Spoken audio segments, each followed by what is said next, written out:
Welcome to the Filmed Live Musicals podcast, a podcast that goes behind the scenes of musicals that have been filmed live on stage. FilmedLiveMusicals.com features a searchable database of over 200 musicals from around the world and dating back to 1938. You can also sign up for our monthly newsletter and find upcoming streams in the calendar. Make sure to check it out at FilmedLiveMusicals.com. And now, on with the show.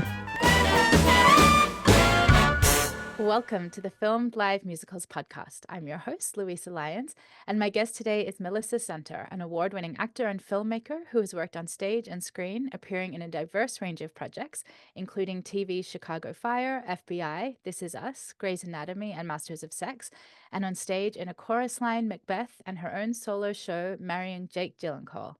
The one-woman show was live-streamed from the Pico in LA, played the digital Edinburgh Fringe, and is available worldwide on British indie theatre streaming platform Scene-Saver. Coming up, Melissa will perform Marrying Jake Gyllenhaal at Caveat in New York City, where the show will be live-streamed and also made available on demand. Welcome, Melissa. Thank you. My What an pleasure. intro. So to start us off with, what made you fall in love with musical theatre? Oh, wow. That's such a good question. As a kid, my parents, I grew up in the Chicago area. And theater is very much embedded in Chicago culture. And I think my parents just exposed us to theater at a young age. We're lucky to have, venues that produced theater, musical theater, dance, whatnot. And I think I was taken to, it was actually a production of a Nutcracker when I was like, I don't even know how old I was. I was pushed in a stroller. This is one of my formative experiences. I went to see E.T. and that just like really opened my eyes to storytelling and I fell in love with it. And I was taken to the Nutcracker, but it wasn't a formal ballet version. I think it was maybe for young audiences. There might have been music in it. I'm not positive because I was so young, but I remember having a dream. I was in a stroller and I remember being like pushed in a wide hallway, and somehow in the dream I was like on stage with Clara in a production. And I still have some of the images from that dream of like when I was a child. Wow. So I think that was like I just knew I wanted to be a performer somehow. And then I just loved it. I loved to sing and dance. I would beg my mom to send me to auditions. I was put in kind of a kids theater classes, dancing and stuff. And I just loved it so much. And then in school, I would always audition for the plays, and it was just like my dream to do this. Mm. Yeah, And so you went to school for theater? I did. I went to Northwestern and I was a theater major, but then I was also in the musical theater certificate program, which was like a kind of hybrid between theater majors and voice majors that you auditioned for. Yeah. Yeah. And where did you do formal training for film as well? So I always did formal training as an actor, and then I took some like on-camera classes because obviously the medium is different. So I continued to like refine my craft, but I never went to film school. So as a filmmaker, that was learned kind of by doing or on the job or being surrounded by other filmmakers. Mm. But my training is like in formal acting first and foremost on the stage, and then foraying into screen. And I've worked with all sorts of different mentors, teachers along the way. Yeah. I'm curious. I want to get into the show, but I'm curious about actors and creators who work across theater and film, because they are two distinct mediums. But as someone who's worked in both and now created this kind of hybrid of something that's in between theater and film, what for you are the major differences when you're performing on the stage versus performing on camera? So it is so interesting because again, my foundation was really on stage and I did a lot of musicals. And so I think that is some of it is an energy difference where you have to like reach just a larger space with your energy and with your words and making sure that those are crisp and clear so that people can hear and understand. And I think theater is also a very language driven medium, right? So bringing a story to life with words in a very clear way. I feel like I'm modeling it right now. Um, and also, you know, you have more liberty, I think, to have larger physical expression. Um, whereas on camera, it is a visual medium. And so story is captured through picture. And so you're there in service of that. And also, you're in, you know, you have to be in more intimate conversation for it to feel authentic. And so it's like a kind of recalibration of energy instead of like outward to be more inward. Mm-hmm. Just I think more grounded. Uh, so that takes some self-awareness and some skill to just be able to like relax and be, as opposed to when you're on stage. I think you still need to relax and be, but there's, in addition to that, a communication that needs to occur for it to, I think, land in a larger space. As you were saying that, what the phrase that popped into my head is like, on camera you just be, and on stage you are being.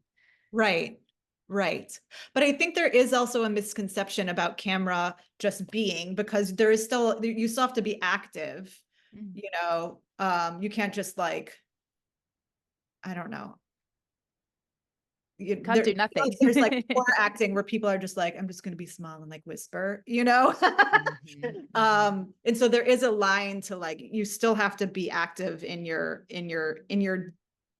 doing. Um, but it's more of a, I feel like it's a more of like an allowance, if that makes sense. Yeah. Yeah. What led to your interest in filmmaking? Um, a couple of things. I think I was exposed to movies at obviously a very young age, you know, because E.T. was so formative for me as well. So the Mhm. cinema was magic to me as well. So, and I loved, I watched TV. I was a couch potato as a kid. Like, I just loved watching movies and television. And then I would watch movie musicals with my mom. Um, so I think just storytelling in general was just, you know, kind of captured my heart. Mm. Um, and, and so I wanted to do it, you know, whatever medium, just like be in it. uh, and then after school, um, I do think I always had a little bit of a dream to like be in movies. Um, but I thought that felt very like a far-fetched reach for me.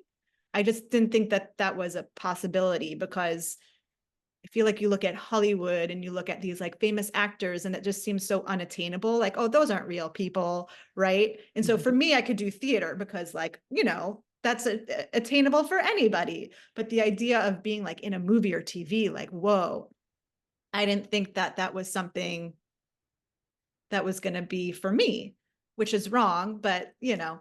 Um, so I started out doing theater, and but then I always really, really wanted to be in movies.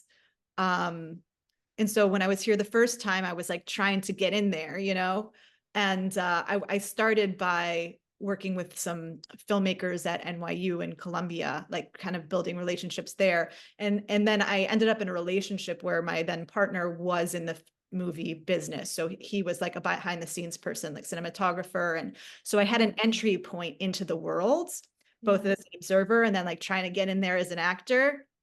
And then I started to work with filmmakers like as an actor in that realm and really trying to learn how to recalibrate what I was doing as an actor.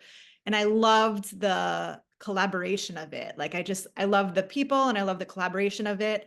And then I decided, well, I want to put together my own project on, in that medium.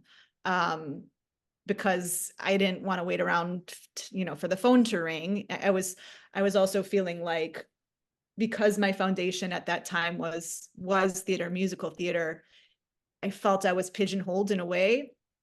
And I was trying to kind of break into this other realm, and I didn't think I was taken seriously so much at that time. So I was like, well, I guess I'll have to kind of carve my own way. So I started to teach myself how to produce, how to write, and then how to put together a project on screen. And so I kind of kept in that direction, and then moved to Los Angeles and started to work on TV as an actor and continued to write, and then put together a couple of film projects as a producer, actor, writer, sometimes co-direct. Well, first not a director, then co-director, then a director. So yeah, that's kind of the journey. And the two films you made, RV and what was the other? Yeah, so I made a couple shorts and a feature. RV is a short that I co-directed, wrote, and am the lead actor in. And then All I Want is a feature film that I made that is my story, but West was my director, and he crafted the screenplay, and I produced it. And then I made another very short called His Name is Niv, Neve, and that I did not act in, but it's based on a personal story, and I did direct that piece. Yeah. And the three are so like visceral and very personal, obviously, and like they're sort of unafraid to go where the dark places are. And they're very like, I watched especially the two shorts, like the I had to kind of take a moment after I watched them to be like, okay, because they're very powerful and very beautiful and tell like very important stories. Thank you. Yeah. Yeah. Unfortunately, those came from dark places. RV, not from personal experience, but from a fear, right, of like what our world was devolving into. And of course, His Name is Neve, from a personal experience. And yeah, my storytelling, I think, once I moved to LA, or after several years there, really was coming from a place of needing some healing. Yeah. Uh, Yeah. yeah. And then it's like in a completely different tone. Marrying Jake Gyllenhaal is obviously a one-person musical, and processes a different trauma in a different way. So let's talk about the show. I'll just read the tagline for it. When Mel, late 30s, single, broke, and desperate, buys into her Jewish mother's fantasy that she and Jake Gyllenhaal are bashert, she embarks on a hilarious and heartbreaking reckoning with the bullshit fairy tales women and girls are expected to believe. And Yeah. so I read that the idea for this came from a women's writing group. Yeah. Well, the idea, I'll backtrack a little bit. The Yeah. idea literally came from my mom. Yeah. She didn't intend Thanks, for me to Mom. write a show about her and us and her like wild imagination, but here we are. And so I guess the story itself, this play, is very meta. And a story about this story about my mom being obsessed that Jake Gyllenhaal is my soulmate, or bashert, as we say, as the Jews say.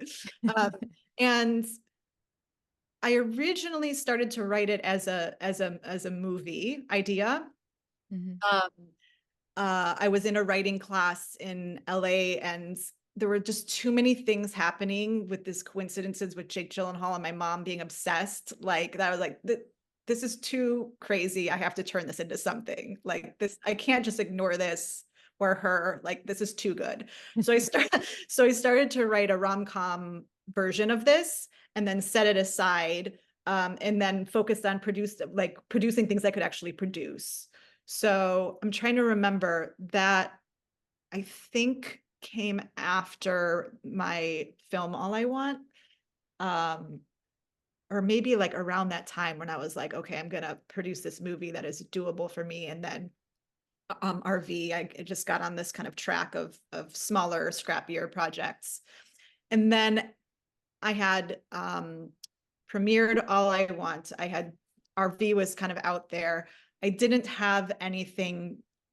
First of all, I was exhausted and depleted, and I like didn't have anything that I was working on. And then my friend Angela invited me to a women's writing group, very intimate. And I was like, well, I'll show up because I was feeling like dry and like dead. I'm like, I'll show up because maybe it'll just like help me reconnect to creativity, generate something, right? And I showed up with my laptop with zero intention of, I don't know, like I had zero idea what I was going to write. I was like, oh, here we go. And all of a sudden I was like a download from the universe. I just started writing like this opening scene to what is now Marrying Jake Gyllenhaal. And it just kind of came out of me. I was like, oh, okay, following it. It had a filmic aspect, but I was like, no, this is a play. I was starting to hear like songs. And then I read the first section out loud at the end of that first session. And people are like, did you just come up with this? Like, this is hilarious. I want to see this. And I'm like, Oh, really? wow. Okay. Because, when you write something, you're like, I don't know, this could be crap. Like but they were like, no, this is hilarious. So I thought, oh, so then I just kept writing and it really came out of me with very little fiction. And I just was like, when I have to make something, it just kind of like I focus in and it just comes out. It just does.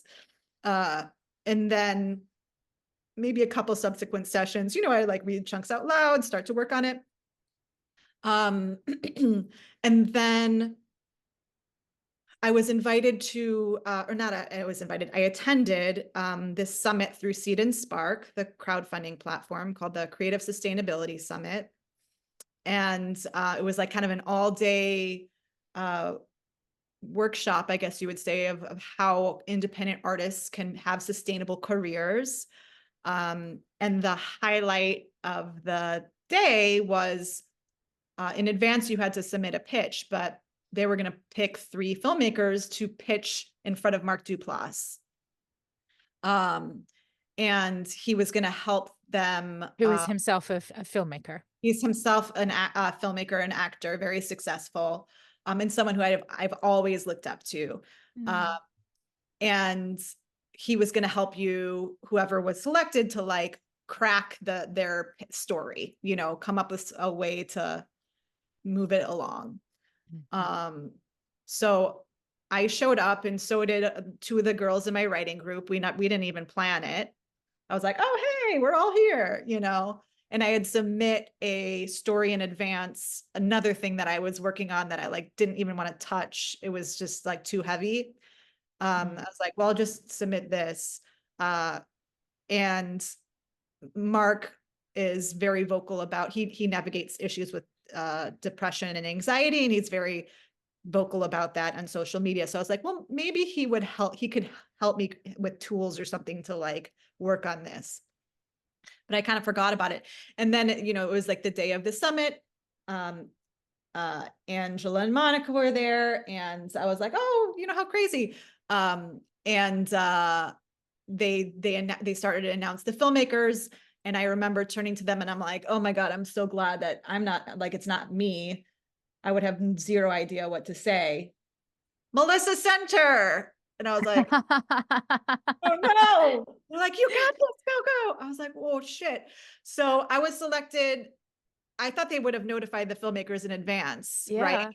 No, surprise. So I was like, oh my God. So I go up on stage, and it's like is a very large, like a theater basically, with, a balcony filled, hundreds of filmmakers, me, 2 other women, and Mark Duplass. And I'm like, oh. And so Wow.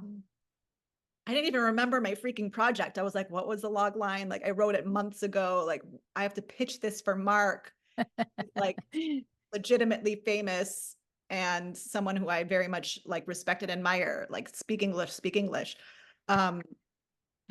And so I like Scrolling through managed your to, phone, like yeah, no, finding the I documents. was like, everyone's looking at me like, I can't be like, what the fuck, and look at my Mm. notes. Thankfully I went second, so I had time to like regulate. And the other woman who went first, Wanjiru, was like so eloquent, so on top of her shit. I was like, oh God. And I managed to remember a sentence that was coherent. I shared the story. I was like, okay, that makes sense. And I said to Mark, I have to admit, I'm really resistant to like even writing this. It feels very like heavy. And so then he said, okay, I can see that. Like, is there anything that you are excited about or want to be working on? And I was like, well, I happen to be writing this play. And I just said it kind of very off the cuff, because he's not a theater guy. Like, we were here for film Yeah. or TV. And then I turned to the audience and I was like, my mom thinks I'm supposed to marry Jake Gyllenhaal. And everyone like cracks up. Mark's like, tell me more. And so I start to go into the story, the concept of the story, and then like the deeper meaning of it, for me, like the deeper personal connection. And all of a sudden, like, he's jumping off the chair, he's acting out scenes, he's so excited. Everyone's like, this is crazy. Emily Best, who's the CEO for Seed and Sparks, like, okay, someone here has to know Jake Gyllenhaal. Like, we gotta make this happen, right? Uh, And then Mark's like, well, I know Maggie. I mean, it was this whole thing. Like, everyone was really supportive. And so I was like, holy shit. And then afterwards, all these people were coming up to me. They're like, oh my God, I ran into him here. Da-da-da. I ran into him here. And I'm like, okay, I have to like keep going with this. Um, wow. yeah, yeah. And you know what I just thought? I work at Hadestown Oh yeah, as an usher. yeah, And when we started emailing about setting up this interview, yeah. Maggie was at the theater. She came to see the show. It's like around that same week. Yeah, it's weird, right? Weird, freaky. And these things like continue to happen, like even up to this Even run. now? It's so bizarre. Yeah, I kept sending my my team like, this thing happened. And they're like, oh my God. It's That's very wild. strange. Yeah. And so it like launched as a fully fledged idea at Seed and Spark at the creative sustainability summit. Yeah. Say that 10 times fast. Oh yeah. And then what you put together like a show and you submitted it to the Edinburgh Fringe? Yeah. So at that event, he was basically like, cool, so what's the plan? And I'm like, well, it's a new theater piece, so I feel like it would make sense to try it out at like the Fringe or something like that. And then he said, yes. And what you should also do is rent a theater in LA, get a few friends to like film it, even with iPhones will do, right? So that you can have like basically a product. Um, and I I was love like, him. that is so smart. I was like, duh, I wouldn't have even thought of that because it's a play. So I was just thinking about theater, right? But he's a film guy. So I was like, that is so smart. Thank you, Mark. Yes, check, noted. So what I did was after that event, I was like, okay, this has to happen. And I was having so much like energy and like thumbs up around it. I found out I found out that at the same time of the Edinburgh Fringe, um, he Jake was going to be remounting Sunday in the Park with George with Annalie Ashford in London at the same time. So I was like, okay, this has to happen. So I was like, this is going to Edinburgh. I'm buying a ticket to Sunday in the Park with George. So I'm gonna like go over there, somehow get information to him about this show. Annalie Ashford, I had done Masters of Sex with, and and her husband is very dear friends with like a very close friend of mine. So I'm like, this is hilarious because I can help, you know, market it in that way. Like, I'm on this quest to, and it's happening at the same time. Like, this is the biggest theater festival in the world. This is crazy. So I had the theater, I had a venue at Edinburgh. I had flights. I had accommodations. I had tickets to see Sunny in the Park with George. I was like, this is insane. And then it was pandemic. Mm. Oh, that must have, I can't, that must have been the most heartbreaking So I was like, chain of events. I can say, For like the shutdown happening, and like, is it, yeah, how long is this gonna last? Because like when we first shut down, it was like, oh, we'll be closed for 6 weeks and we'll see you yeah, soon. It's like 2 years yeah, later. nope, nope. So yeah, that was, a big wrench, a big Yeah. wrench in my plans. Um, and for a while, actually, like I had paid for accommodation on Airbnb or something in Scotland, and like they weren't returning the money. Like Mm. it took a while, and then there was finally a policy in place, but I was like out, you know, A significant amount of money. $1,000 or Yeah. I don't remember how much it was, Yeah. but yeah, Edinburgh ain't cheap. so that was disappointing.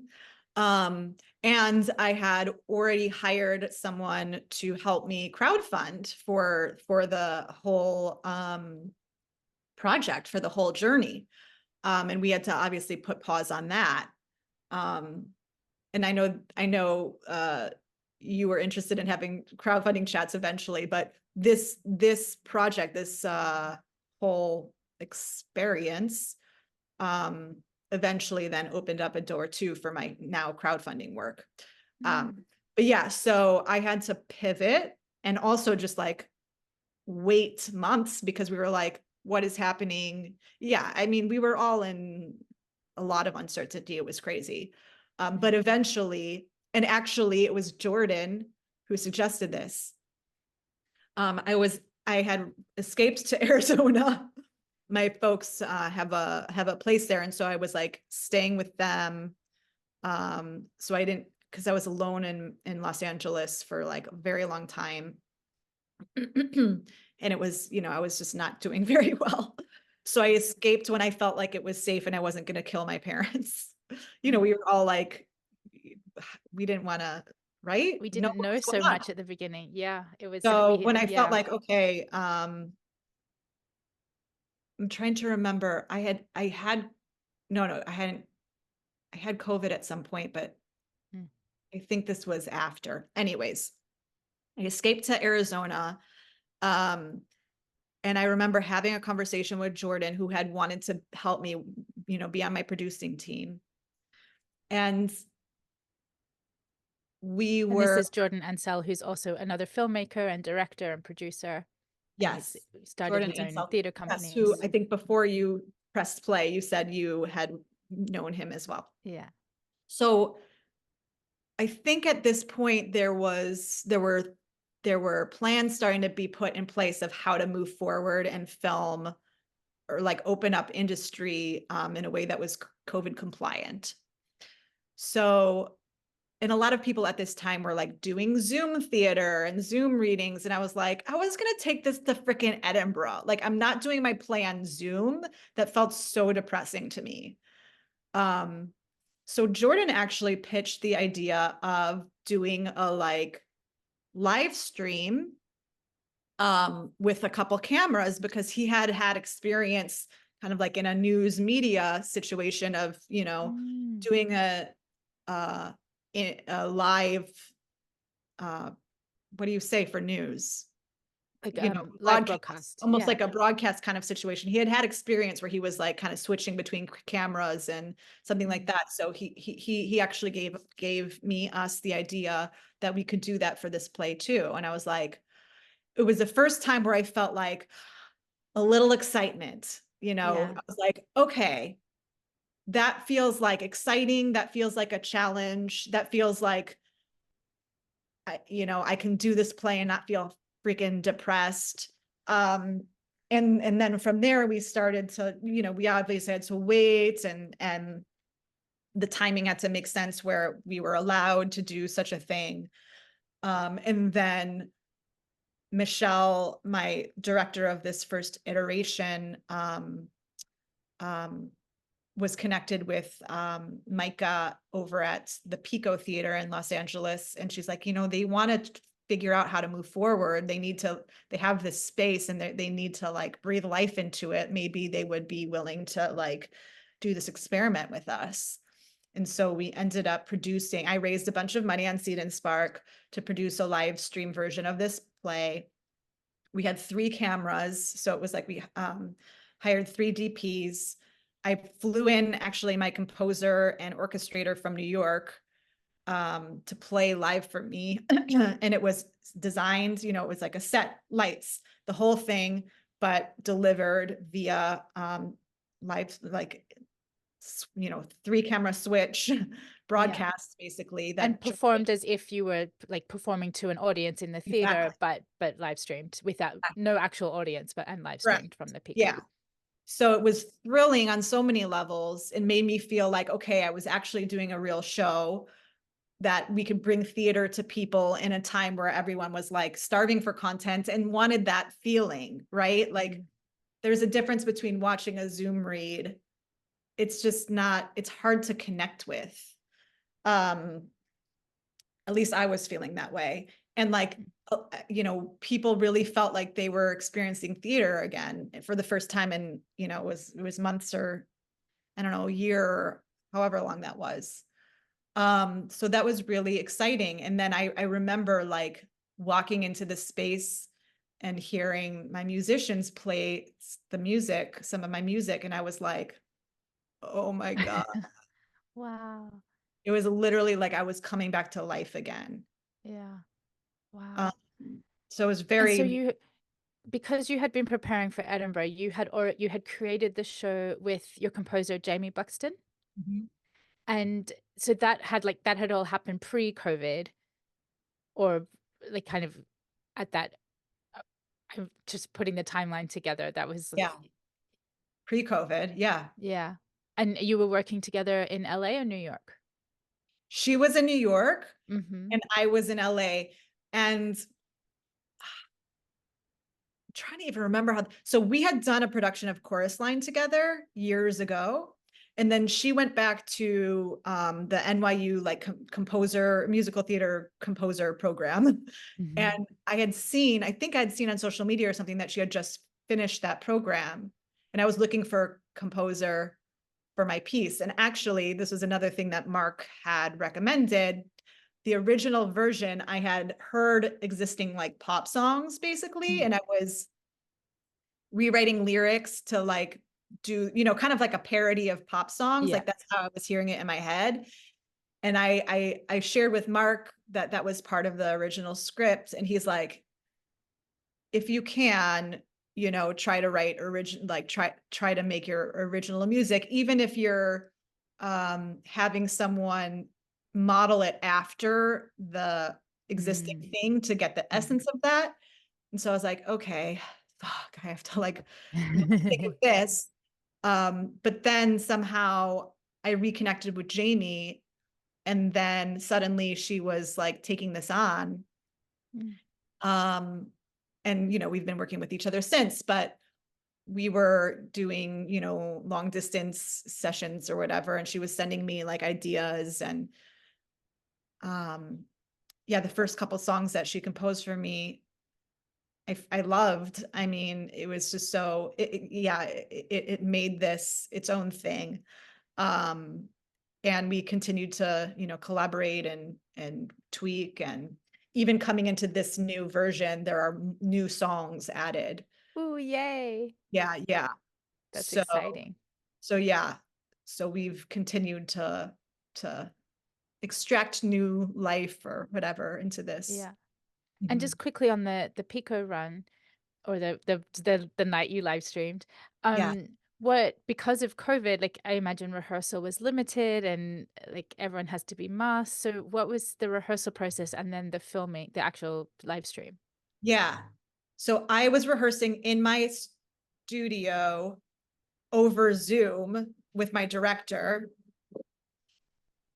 to just kind of like get through and kind of stage this thing. Then in the space, I was terrified, first of all. I'm very Can't like, imagine why. yeah, I was terrified. everyone was masked except for me, of course, because I was doing the show. We set up, so the space is very flexible and it's fairly spacious, but it's a black box. But so we set it up so there was like a table in the front that, you know, Jordan was doing the switching. Then we had my projectionist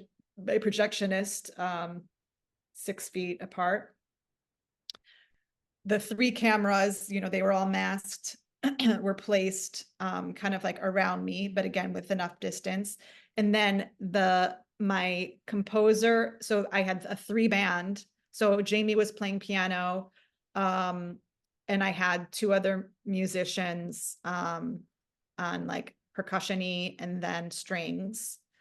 And they were all the way over in like a different zone. And we had maybe a couple different, I think there was like maybe a kind of filmmaking technical rehearsal. I came in, we filmed a couple of the run through. So I feel like there was 1 just run through, 2 others that were filmed, and then the performance. And meanwhile, my director got sick. Oh no. Before, so she got COVID. So I remember like my team called and they're like, we have some news. This is like before we even went into the space. Michelle's like, so I have COVID. And I was like, okay, no Cool, cool, cool, fear. cool. So she was in the theater on a laptop directing me Oh wow. via a screen. Yeah. I mean, it was insane. But somehow it all was okay. And then I almost had like a panic attack because again, I was unmasked. I'm in general very like health conscious and like scared of getting sick, period. But then with this, we knew so little, and like my mentor had died, like, and he was older, but you know, it was kind of scary. It was a terrible time. I was like, I really pray that I'm okay, that my entire team is okay. You know, Jamie and Ernie, who I flew in from New York, like the responsibility of someone getting sick, I'm like, I hope, you know, everyone's healthy and okay. Michelle got sick, but she stayed out of it. And then there was a moment when Jamie was like helping me with my outfit. Like, I don't know if it was with a mic situation or she was kind of like, and she had her mask, but she was like really like in my face helping me with my outfit. And I like had a little bit of a panic and had to like leave Oh the wow. theater for a Yeah. second so I could like breathe. I like freaked out. I was like, Yeah. you know, trying to hold my breath, but I'm like, she's so close, you know. And now Big it's theater, they said. It would be fun, they said. right, exactly. But I'm like, okay, it's gonna be okay. It's gonna be okay.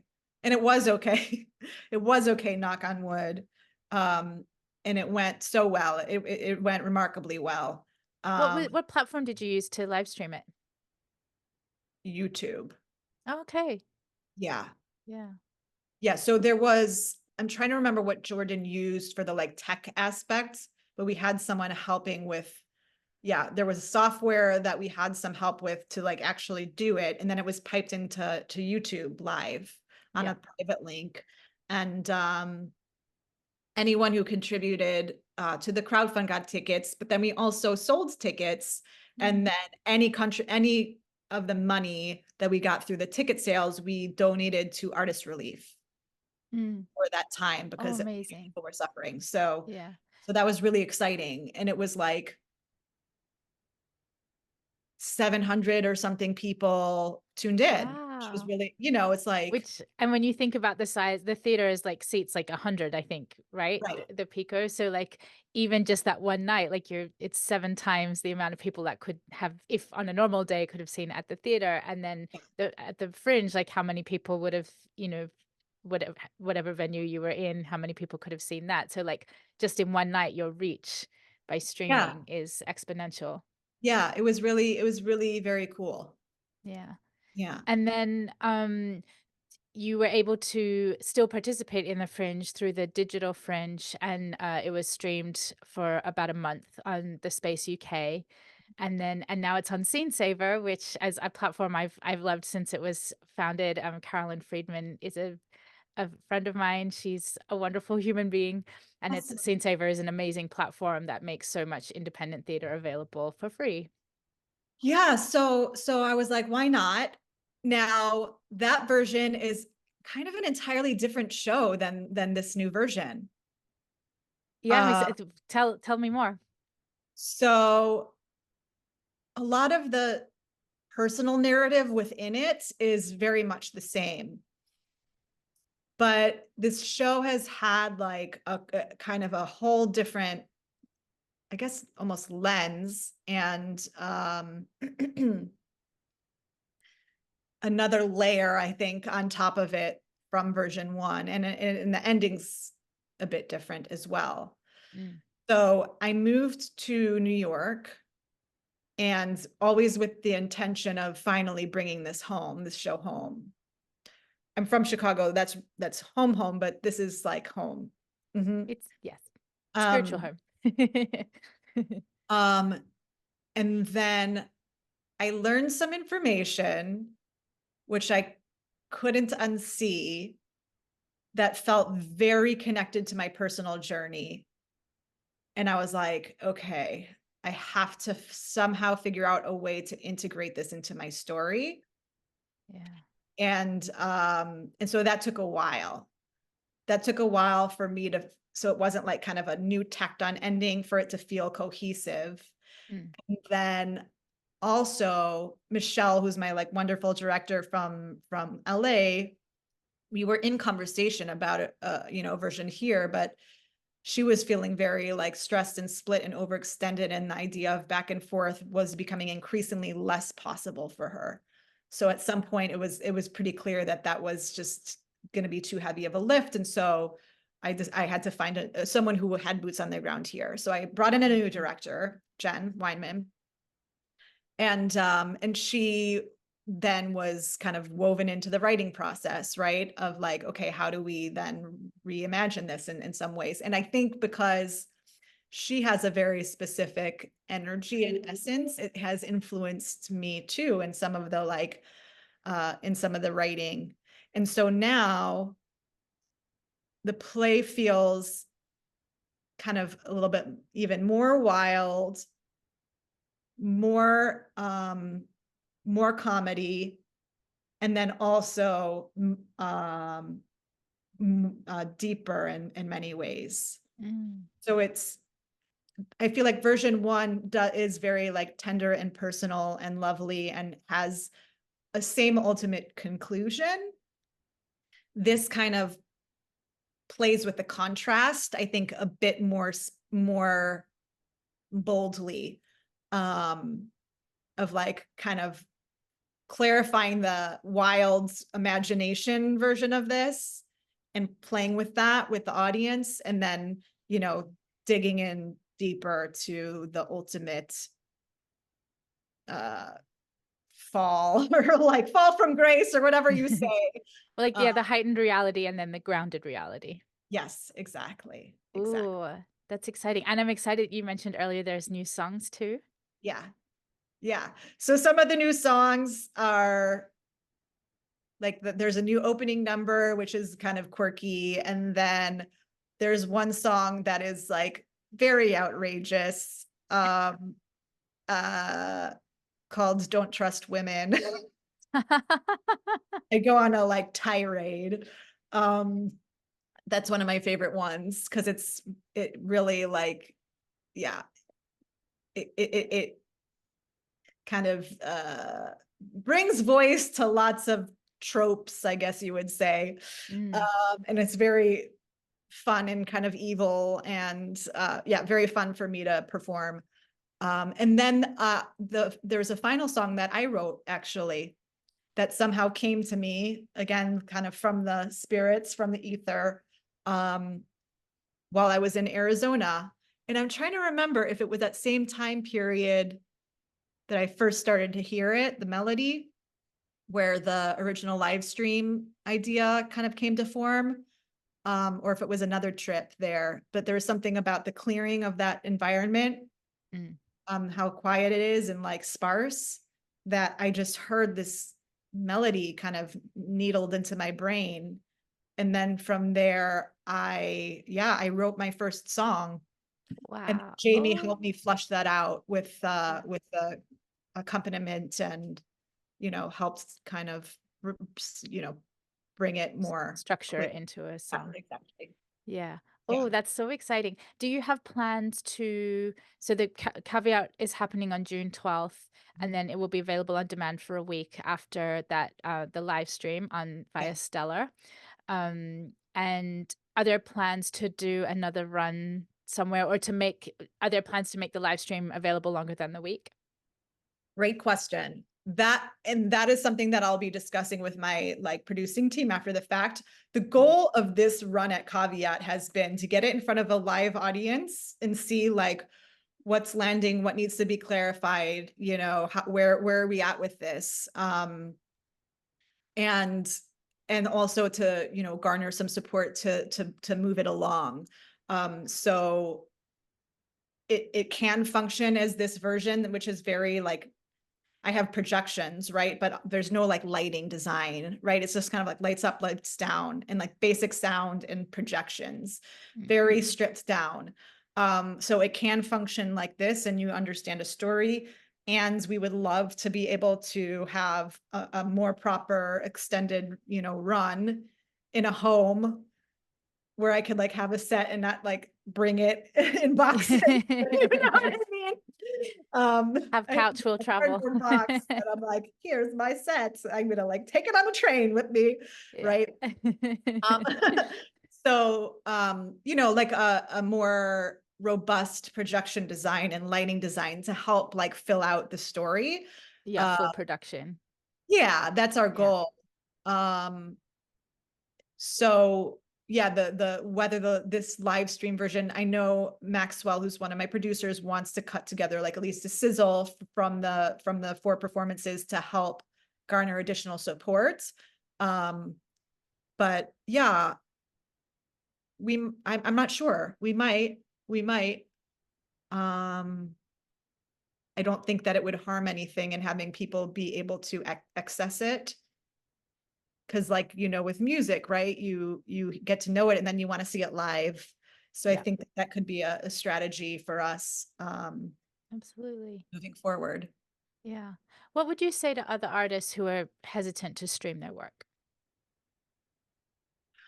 um I would say I think it's a great idea for a few reasons, one of which I just shared, that I think people are probably hesitant, like, oh, if they stream it, they wouldn't want to see it live, right? And I think there is something about people getting, especially with new work, right? Like people kind of getting to know it.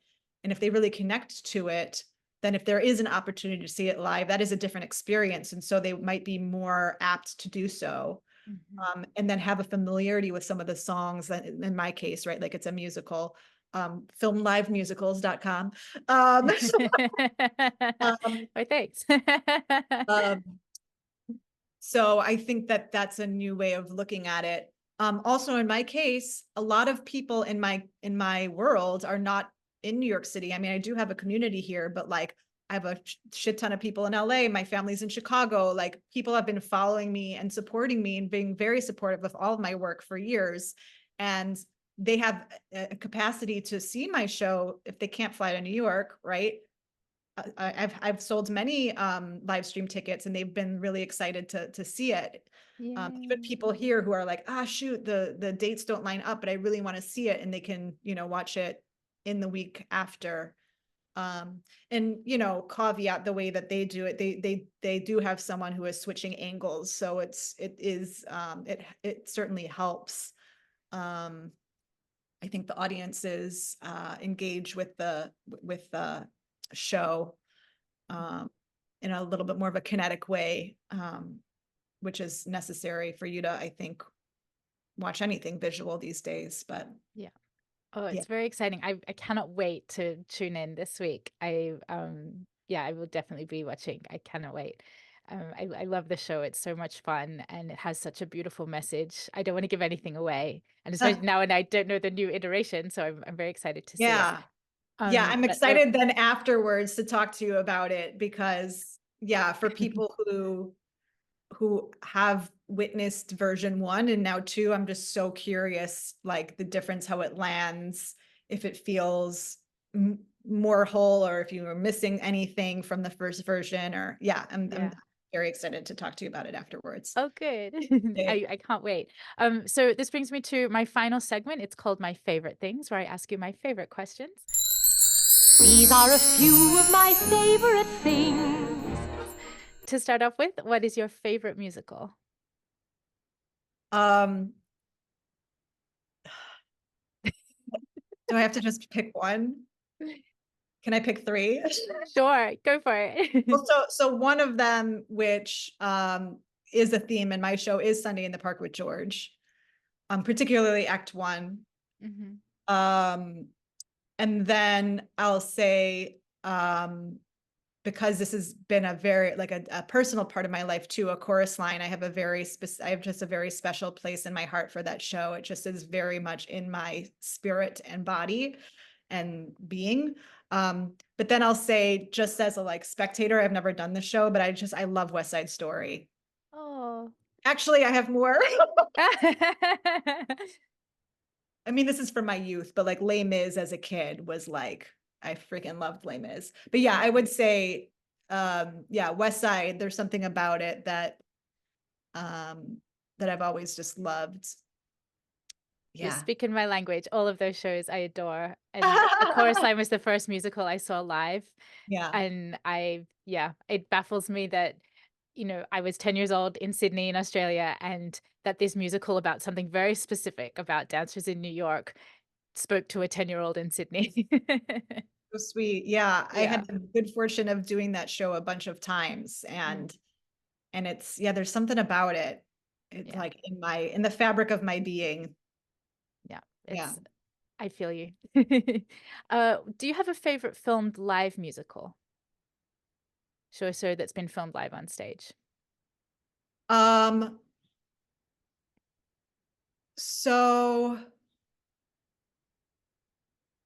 my mind goes to that Into the Woods, right? One with Yeah, like Chip Zien and Joanna the Gleason, original Broadway. Uh-huh. the original, that has stuck with me.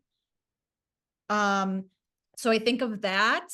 And then I also think of, and I think it was more of the Macintosh, whatever that was like back in the day, it was more of a montage of different musicals, wasn't it? Which, oh, like the Hey Mr. Producer. I think that was it. Yeah. Um, that and that just left such an imprint on me, I think, in my Mhm. youth. Um, yeah. What about you? And Into the Woods, a gateway drug for many folks. Right? But yeah, and so many. I mean, I built a whole website around it. Um, Filmed live musicals, they're not quite